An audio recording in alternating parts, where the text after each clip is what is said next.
Recorded Books presents an unabridged recording of Anne of Green Gables by L. M. Montgomery, narrated by Barbara Caruso. This work was first published in 1908. This recording is copyrighted 1988 by Recorded Books. Chapter 1. Mrs. Rachel Lynde is surprised. Mrs. Rachel Lynde lived just where the Avonlea main road dipped down into a little hollow, fringed with alders and ladies' eardrops, and traversed by a brook that had its source away back in the woods of the old Cuthbert place.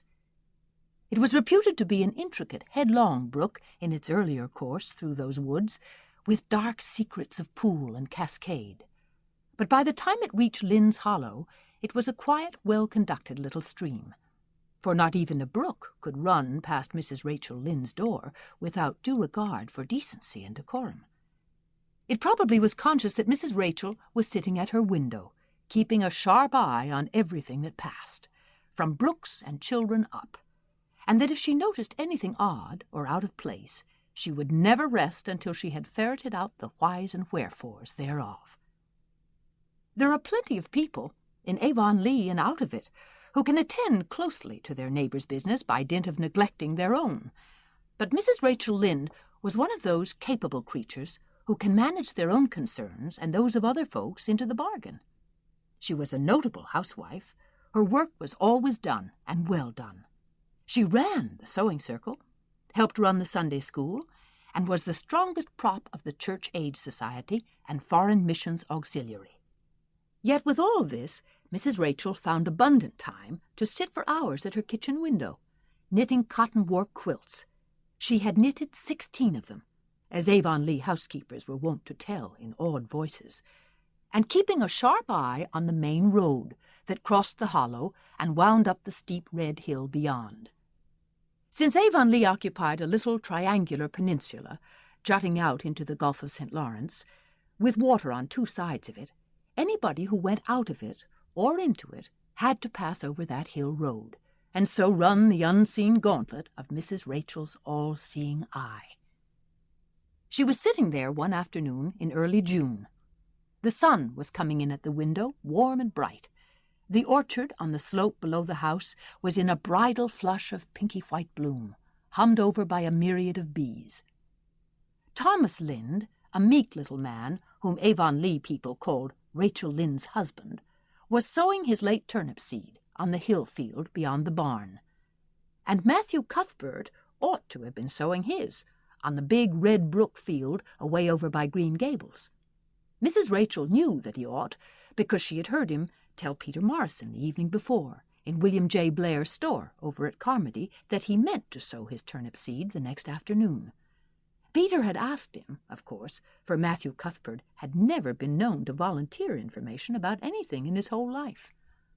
And yet here was Matthew Cuthbert, at 3:30 on the afternoon of a busy day, placidly driving over the hollow and up the hill. Moreover, he wore a white collar and his best suit of clothes, which was plain proof that he was going out of Avonlea, and he had the buggy and the sorrel mare, which betokened that he was going a considerable distance. Now, where was Matthew Cuthbert going, and why was he going there? Had it been any other man in Avonlea, Mrs. Rachel, deftly putting this and that together, might have given a pretty good guess as to both questions. But Matthew so rarely went from home that it must be something pressing and unusual which was taking him. He was the shyest man alive and hated to have to go among strangers or to any place where he might have to talk. Matthew, dressed up with a white collar and driving in a buggy, was something that didn't happen often. Mrs. Rachel, ponder as she might, could make nothing of it, and her afternoon's enjoyment was spoiled. "I'll just step over to Green Gables after tea and find out from Marilla where he's gone and why," the worthy woman finally concluded. "He doesn't generally go to town this time of year, and he never visits. If he'd run out of turnip seed, he wouldn't dress up and take the buggy to go for more. He wasn't driving fast enough to be going for the doctor. Yet something must have happened since last night to start him off. I'm clean puzzled, that's what. and I won't know a minute's peace of mind or conscience until I know what has taken Matthew Cuthbert out of Avonlea today." Accordingly, after tea, Mrs. Rachel set out. She had not far to go. The big, rambling, orchard-embowered house where the Cuthberts lived was a scant quarter of a mile up the road from Lynde's Hollow. To be sure, the long lane made it a good deal further. Matthew Cuthbert's father, as shy and silent as his son after him, had got as far away as he possibly could from his fellow men without actually retreating into the woods when he founded his homestead. Green Gables was built at the furthest end of his cleared land, and there it was to this day, barely visible from the main road along which all the other Avonlea houses were so sociably situated. Mrs. Rachel Lynde did not call living in such a place living at all. "It's just staying, that's what," she said, as she stepped along the deep-rutted, grassy lane bordered with wild rose bushes. "It's no wonder Matthew and Marilla are both a little odd, living away back here by themselves. Trees aren't much company, though dear knows if they were there'd be enough of them. I'd rather look at people. To be sure, they seem contented enough, but then I suppose they're used to it. A body can get used to anything, even to being hanged, as the Irishman said."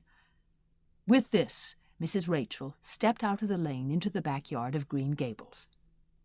Very green and neat and precise was that yard, set about on one side with great patriarchal willows, and on the other with prim Lombardies. Not a stray stick nor stone was to be seen, for Mrs. Rachel would have seen it if there had been. Privately, she was of the opinion that Marilla Cuthbert swept that yard over as often as she swept her house.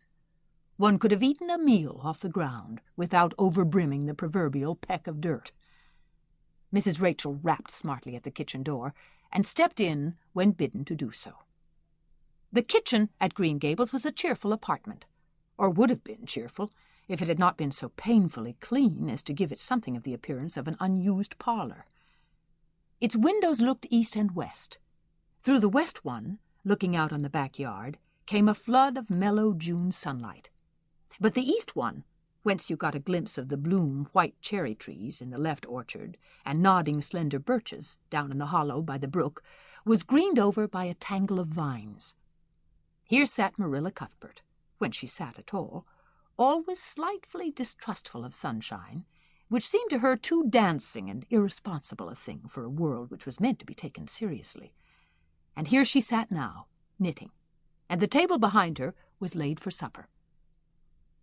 Mrs. Rachel, before she had fairly closed the door, had taken mental note of everything that was on that table. There were 3 plates laid, so that Marilla must be expecting someone home with Matthew to tea. But the dishes were everyday dishes, and there was only crab-apple preserves and one kind of cake, so that the expected company could not be any particular company. Yet what of Matthew's white collar and the sorrel mare? Mrs. Rachel was getting fairly dizzy with this unusual mystery about quiet, unmysterious Green Gables. "Good evening, Rachel," Marilla said briskly. "This is a real fine evening, isn't it? Won't you sit down? How are all your folks?" Something that, for lack of any other name, might be called friendship existed and always had existed between Marilla Cuthbert and Mrs. Rachel, in spite of, or perhaps because of, their dissimilarity. Marilla was a tall, thin woman, with angles and without curves. Her dark hair showed some gray streaks, and was always twisted up in a hard little knot behind, with 2 wire hairpins stuck aggressively through it. She looked like a woman of narrow experience and rigid conscience, which she was. But there was a saving something about her mouth, which, if it had been ever so slightly developed, might have been considered indicative of a sense of humor. "We're all pretty well," said Mrs. Rachel. "I was kind of afraid you weren't, though, when I saw Matthew starting off today. I thought maybe he was going to the doctor's." Marilla's lips twitched understandingly. She had expected Mrs. Rachel up. She had known that the sight of Matthew jaunting off so unaccountably would be too much for her neighbor's curiosity.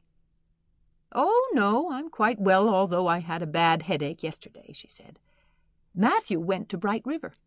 We're getting a little boy from an orphan asylum in Nova Scotia, and he's coming on the train tonight."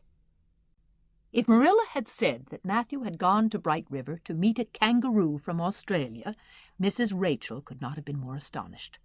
She was actually stricken dumb for 5 seconds.